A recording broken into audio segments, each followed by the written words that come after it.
Hey guys, Dr. Krautsack here, and today I'm going to talk about the two biggest mistakes I see people make when they go to a chiropractor.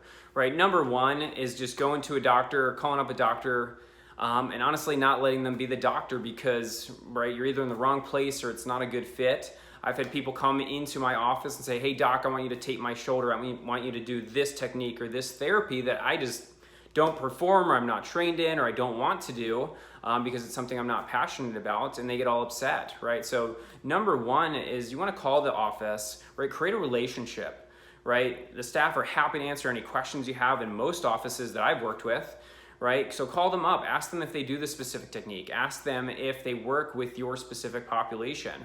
So for example, some offices focus on pediatrics, right? Some offices focus on spinal correction, rehab, kind of like our office, and sports. Some offices focus on the geriatric population, right? So if you're older, right, and then you call the office and they work with pediatric, right, you don't want to go in there and set up an appointment only to find out that the office is not made for you, right? And so this is so important. And one thing that's key to understand is chiropractic, just like medicine, right? Doctors have different training, different specialties, different personal interests that they get into, right? So, I was a young athlete. I started working with, a sports chiropractor. So I'm super passionate about helping people with shoulders and extremity issues, posture, spinal correction. I love working with kids, right? So when people call me up, I'm like, absolutely. If you have a child, you have a young athlete that wants to get better, I'm here to help, right? But if you're somebody who's looking for your shoulder to be taped or ultrasound or more pain management,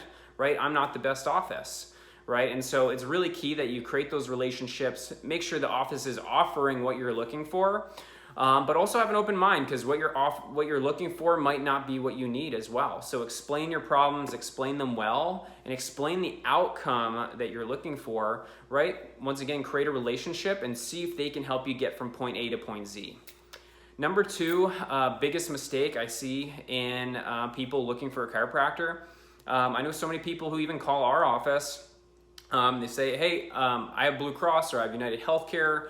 Do you take my insurance?" Right? And over the phone, it's hard to even answer that properly because, right, unless you say, "Are you in network?" Right? That's a more specific question. But for most plans and most companies, some of them have in and out of network benefits. Some people have deductibles that are so high, it's completely irrelevant. Some people have co-pays, co-insurances. And for many offices, insurance is very frustrating because it's like doing calculus, trying to figure out what coverage the patient actually has, right? And so my recommendation for you really is don't feel bad about trying to use your insurance. You pay a lot for your insurance, and sometimes it can be helpful, especially if you have a good job that has good benefits, right? You pay a lot into that and you want to use it, right? But call up the doctor, ask if they provide a super bill, ask if you have in and out of networks by calling your insurance company specifically, right? You have to do your own research because sometimes what they tell the doctor is completely different what they tell you.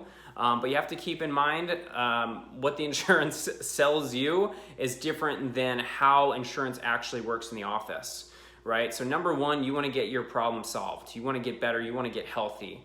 Number two, insurance has restrictions. It has limits, right? So when the insurance company tells you you have 20 visits for chiropractic or 12 visits for chiropractic, right? That's not necessarily 12 visits. That means you get 3 visits for your ankle. 6 visits for your low back, right? Because it's all based on medical necessity, not based on you get to go in whatever you want just because you feel like it.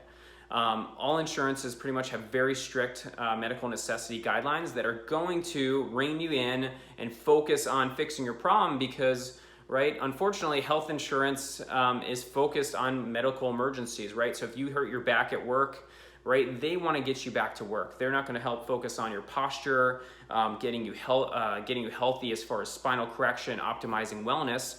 They consider that like your CrossFit membership in most cases, right? And they're like, "Hey, that's great, you're investing in your health, but we don't cover that," right? So you got to take a step back and ask, the real question: what are the problems I want solved? Will my insurance cover it? And is it going to be cheaper just to self-pay?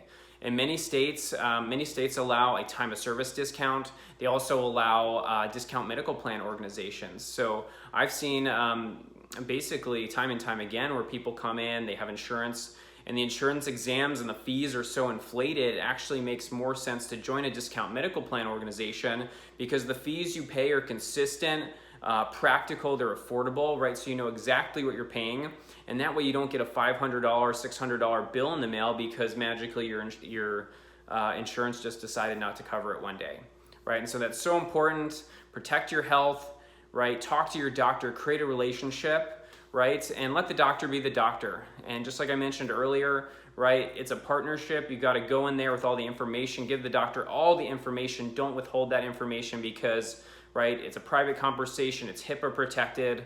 And at the end of the day, the more information you can give your doctor, the better, but try to keep it practical, focused.